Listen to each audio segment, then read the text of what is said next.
স্বাগত নিউজ 24 সকাল ৯টার বিরতিহীন সংবাদের সঙ্গে আছি আমি আহসান হাবিব। দেখছিলেন শিরোনাম, এবারে বিস্তারিত।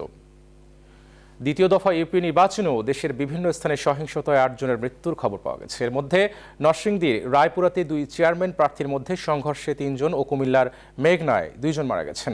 কক্সবাজার, চট্টগ্রামের ফটিকছড়ি ও ধামরাইয়ে নির্বাচনী সহিংসতায় 1 জন করে মারা গেছেন। বিভিন্ন স্থানে সংঘর্ষ, ধাওয়া পাল্টা ধাওয়ার ঘটনায় অর্ধশতাধিক মানুষ আহত হয়েছেন। ব্যুরো প্রতিবেদক ও প্রতিনিধিদের তথ্য চিত্রে ডেস্ক রিপোর্ট। সকাল হওয়ার সাথে সাথেই রায়পুরায় বাঁশগাড়ি এলাকায় কেন্দ্র দখলকে কেন্দ্র করে 2 চেয়ারম্যান প্রার্থীর সমর্থকদের মধ্যে সংঘর্ষ শুরু হয়। এ সময় 2 পক্ষের মধ্যে গোলাগুলিতে অন্তত 3 জনের মৃত্যুর খবর পাওয়া গেছে। বেশ কয়েকজন আহত হয়েছে বলেও জানিয়েছে আইন শৃঙ্খলা বাহিনী। আমরা হাজার হাজার শত শত লোক বন্দুক দিয়ে গুলি করছে। আমরা মহিলারা সাথে দেখেন কত হাজার হাজার লোক আছে কেন্দ্রের ভিতরে, দেয় না, ঢুকার জন্য দেয় না। খুন করার মূল উদ্দেশ্য খুন কইরা সেরা যদি পাবলিককে ভয় ভীতি দেখানো হয় তাহলে পাবলিক আর যাইতো না। এই পথ বাচ্চা নিছে। এদিকে চট্টগ্রামের সীতাকুণ্ডের সোনাইছড়িতে 2 ইউপি সদস্য প্রার্থীর সমর্থকদের মধ্যে ধাওয়া পাল্টা ধাওয়ার ঘটনা ঘটে। পরে এক পর্যায়ে তা সংঘর্ষের রূপ নেয়। এ ঘটনায় আহত হয় 10 জন। ফলে বেশ কিছু সময় ঢাকা চট্টগ্রাম মহাসড়কে যান চলাচল বন্ধ হয়ে যায়। এ ঘটনায় 4 ইউপি সদস্য প্রার্থীকে আটক করেছে পুলিশ। এদিকে চট্টগ্রামের ফটিকছড়ির লেলাং ইউনিয়নের একটি কেন্দ্রে সংঘর্ষে 1 জন নিহত হয়েছেন। দাঁতমারা ইউনিয়নের কয়েকটি কেন্দ্রে চেয়ারম্যান প্রার্থীর সমর্থকদের মধ্যে ধাওয়া পাল্টা ধাওয়ার ঘটনা ঘটে। এদিকে বাগানবাজার এলাকায় কেন্দ্র দখল করার প্রস্তুতি নেওয়ার সময় ধারালো অস্ত্রসহ 1 জনকে আটক করে পুলিশ। অন্যদিকে কুমিল্লার মেঘনা উপজেলার চাঁদিভাঙ্গা ইউনিয়নের একটি কেন্দ্রে টেটা বল্লম নিয়ে সংঘর্ষের ঘটনা ঘটেছে। এ সময় স্বতন্ত্র প্রার্থী হুমায়ুন কবির সহ 5 জন আহত হয়েছেন। সকাল 8:15টার দিকে এই ঘটনা ঘটে। পরিস্থিতি নিয়ন্ত্রণে কোস্টগার্ড সহ জেলা পুলিশের অতিরিক্ত পুলিশ মোতায়েন করা হয়। জনগণের কাছে আমার দাবি, প্রশাসনের কাছে দাবি, সুষ্ঠু করুক, যারে খুশি জনগণ তাকেই ভোট দেবে। কুমিল্লার মেঘনার আমিরাবাদ কেন্দ্রে 2 প্রার্থীর সমর্থকদের মধ্যে সংঘর্ষে 2 জন নিহত হয়েছেন। মাদারীপুরের কালকিনি উপজেলার সাহেব রামপুর ইউনিয়ন পরিষদ নির্বাচনে আন্ডারচর উচ্চ বিদ্যালয় কেন্দ্রে আওয়ামী লীগ ও এর স্বতন্ত্র প্রার্থী ও সমর্থকদের মধ্যে সংঘর্ষে 2 পক্ষ থেকে প্রায় শতাধিক বোমা বিস্ফোরণ করে ভোটারদের ছত্রভঙ্গ করে দেওয়া হয়। পরে অন্তত 20 রাউন্ড গুলি বর্ষণ করে পরিস্থিতি নিয়ন্ত্রণে আনে আইন শৃঙ্খলা বাহিনী। অপ্রীতিকর ঘটনা ঘটছে। একদল দুষ্কৃতকারী তারা এখানে হামলা করেছে বলে আমরা জানতে পারি। আমরা আসছি, আসার পরে দেখেছি যে এখানে আমাদের যে ব্যালট পেপার সহ সকল মালামাল সেগুলো আসলে অক্ষত আছে। এছাড়াও কক্সবাজার সদর উপজেলার খুরুশকুল ইউপি নির্বাচনের ভোট চলাকালীন সহিংসতায় গুলিবিদ্ধ হয়ে 1 জন নিহত হয়েছেন। নোয়াখালীর বেগমগঞ্জ উপজেলার আলাইরপুর ইউনিয়নের সুলতানপুর সরকারি প্রাথমিক বিদ্যালয় কেন্দ্রে আওয়ামী লীগ ও বিদ্রোহী প্রার্থী সমর্থকরা কেন্দ্র দখলের চেষ্টাকালে ধাওয়া পাল্টা ধাওয়া করে। এ সময় বিদ্রোহী প্রার্থী আনিসুর রহমান সহ 5 জন গুলিবিদ্ধ হয়েছেন। যদি দেশের পরিস্থিতি, ভোটের পরিস্থিতি, তাহলে আমাদেরকে প্রশাসন আগেই বলে দিত যে আমরা তো ওদের সাথে নেগোসিয়েশনে আছি, আপনারা ভোট করিবেন না। Desk report, news 24। নির্বাচন মানেই যেন সহিংসতা আর হানাহানি। 2 দফার নির্বাচনে মারা গেলেন 35 জন। নির্বাচন কিংবা দলীয় ব্যবস্থাপনা কোনো কিছুই পারছে না এই অরাজকতা বন্ধ করতে। এমন পরিস্থিতির জন্য নির্বাচন কমিশনকে দায়ী করছে বিরোধী দলগুলো। আর নির্বাচন বিশ্লেষকরা মনে করেন ফায়দাভিত্তিক রাজনীতি, দলীয় প্রতীকে নির্বাচন এবং বিতর্কিত নির্বাচন কমিশন এমন বিশৃঙ্খল পরিস্থিতির জন্য দায়ী। বিস্তারিত হাবিবুল ইসলাম হাবিবের রিপোর্টে।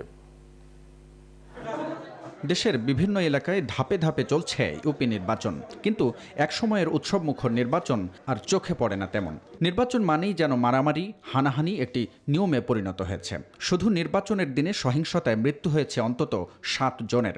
দ্বিতীয় ধাপে মৃত্যুর সংখ্যা 25 ছাড়িয়েছে। এতে একদিকে যেমন বিতর্কিত হচ্ছে নির্বাচন ব্যবস্থা, তেমন ভোটের প্রতি আস্থা হারাচ্ছে মানুষ। এমন পরিস্থিতির জন্য নির্বাচন কমিশনের পক্ষপাতদুষ্ট আচরণকে দায়ী করছেন বিএনপি নেতারা।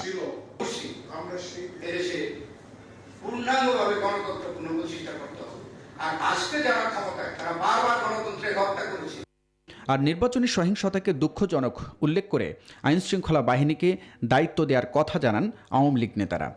আমাদের এই ব্যাপারে থেকে আইনশৃঙ্খলা বাহিনীকে নির্দেশনা দেওয়া আছে, দলীয়ভাবে আমরা কঠোর নির্দেশনা দিয়েছি। একজন প্রার্থীর বিপরীতে তখন দলের একজন প্রার্থী দাঁড়িয়ে যাচ্ছে, এটা একটা বড় সমস্যার আমরা দেখতে পাচ্ছি। তো আমরা চেষ্টা করছি এটা সাংগঠনিকভাবে যতটা সম্ভব নিয়ন্ত্রণ করা যায়।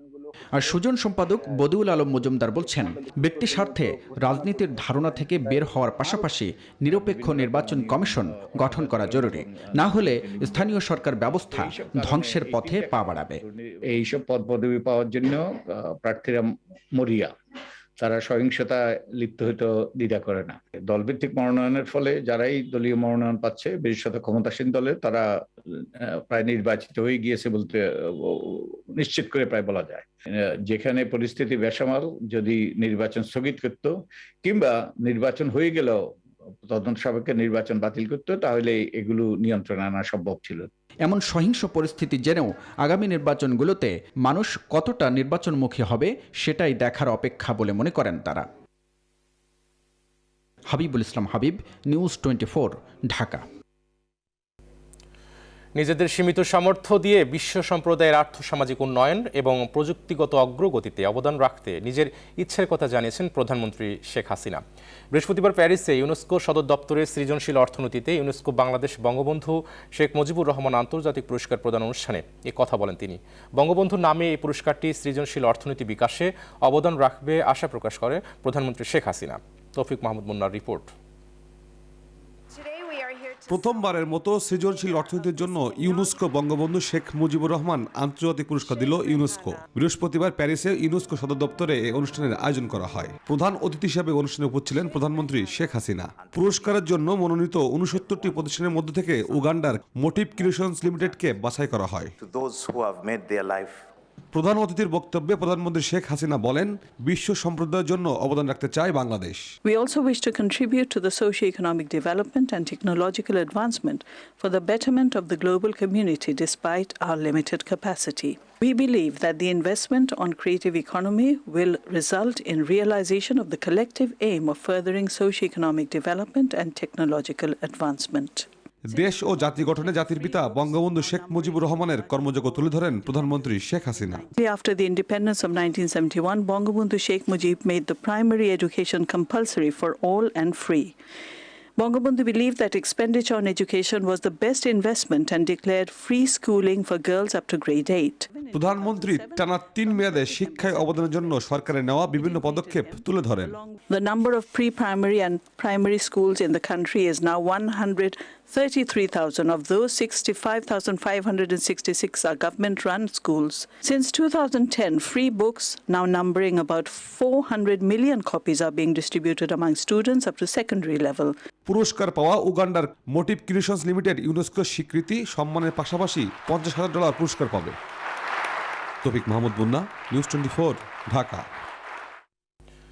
আইসিটিতে বাংলাদেশের যে অভাবনীয় উন্নতি, তাতে দ্রুতই আইটি পণ্য রপ্তানিতে শীর্ষ দেশগুলোর কাতারে বাংলাদেশ উঠে আসবে, এমন আশা প্রকাশ করেছেন প্রধানমন্ত্রী তথ্য প্রযুক্তি বিষয়ক উপদেষ্টা সজীব ওয়াজেদ জয়। বৃহস্পতিবার সন্ধ্যায় world congress on information technology BIWCITর 25তম আসরে কিনোট স্পিকার হিসেবে ভার্চুয়ালি বক্তব্য প্রদানকালে কথা বলেন তিনি। এ সময় বাংলাদেশ স্বাধীনতা সুবর্ণ জয়ন্তীতেই মধ্যম আয়ের দেশে উন্নীত হয়েছে জানিয়ে এই গতি অব্যাহত থাকলে 2041 সালের মধ্যে উন্নত রাষ্ট্র পরিণত হবে বলে এমন আশার কথা শোনেন। বক্তব্যে তথ্য প্রযুক্তি খাতে বিগত 13.5 বছরে বাংলাদেশের অগ্রযাত্রা বিভিন্ন দিক তুলে ধরেন সজীব ওয়াজেদ জয়। বিশ্বের অন্যতম বৃহৎ ও গুরুত্বপূর্ণ এই আয়োজনে মিনিস্ট্রিয়াল কনফারেন্সে 85টি দেশের মন্ত্রী ও প্রতিনিধিরা ভার্চুয়ালি যোগ দেন। বাংলাদেশের দক্ষ জনশক্তি আইসিটি বান্ধব সরকার থাকায় আরও বেশি বিনিয়োগ করতে বিশ্ববাসীর প্রতি আহ্বান জানান Sajeeb Wazed Joy. The IT industry in Bangladesh has really exploded in servicing the domestic market. Our domestic use and domestic consumption has skyrocketed. We have the 8th largest population in the world.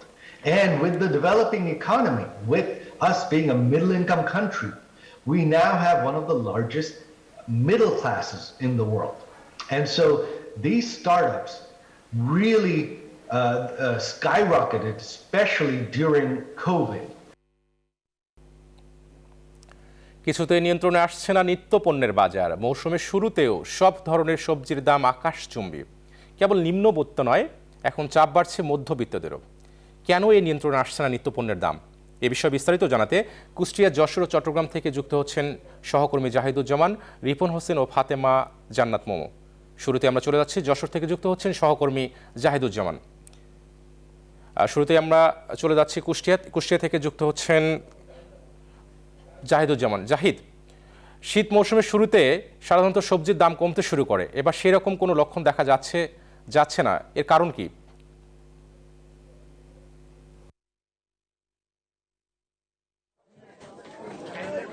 ধন্যবাদ আহসান হাবিব।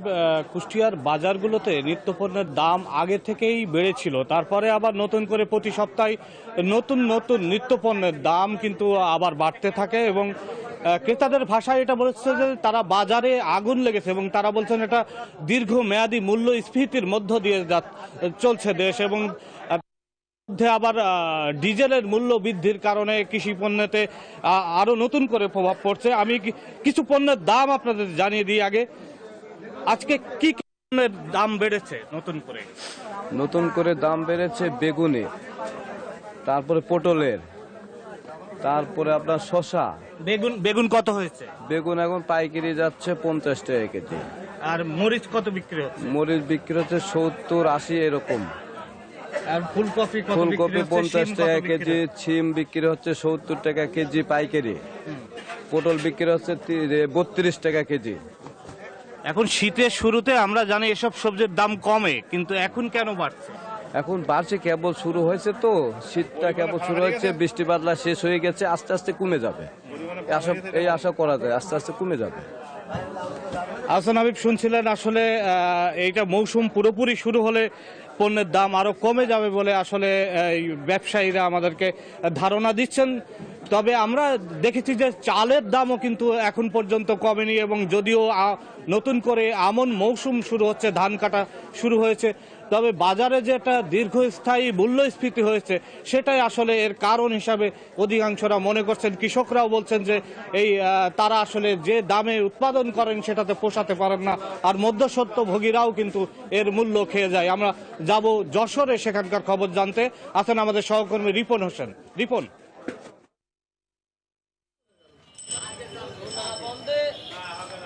ধন্যবাদ প্রিয় সহকর্মী আপনাকে। আমি রয়েছি যশোরের বড় বাজারে সবজিতে যেন আগুন লেগেছে এমনটি বলছেন যারা ক্রেতা রয়েছেন। তারা বলছেন যে এই মৌসুম অর্থাৎ শীত মৌসুম আসলে সাধারণত সবজির দাম কম হয়, কিন্তু আমরা দেখতে পাচ্ছি এবছর সবজির দাম এখনও কমেনি, সবজির দাম বাড়ছে।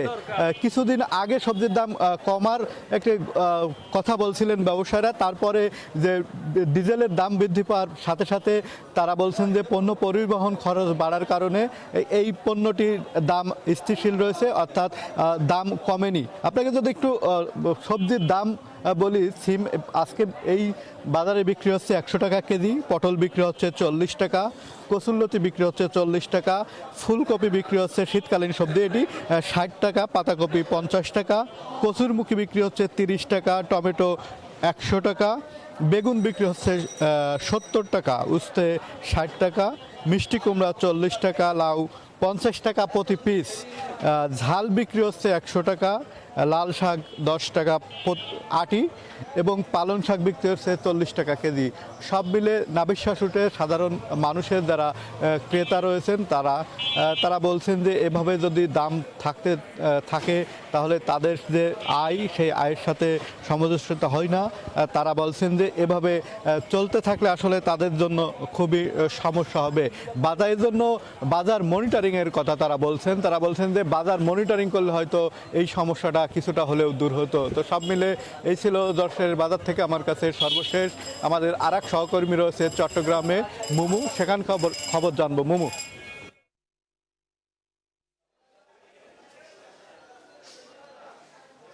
ধন্যবাদ রিপন। আমি আছি এখন চট্টগ্রামের কাজের দেউরি বাজারে। আপনি যেমনটি বলছিলেন একই চিত্র কিন্তু বন্দরনগরী চট্টগ্রামেও বিরাজ করছে।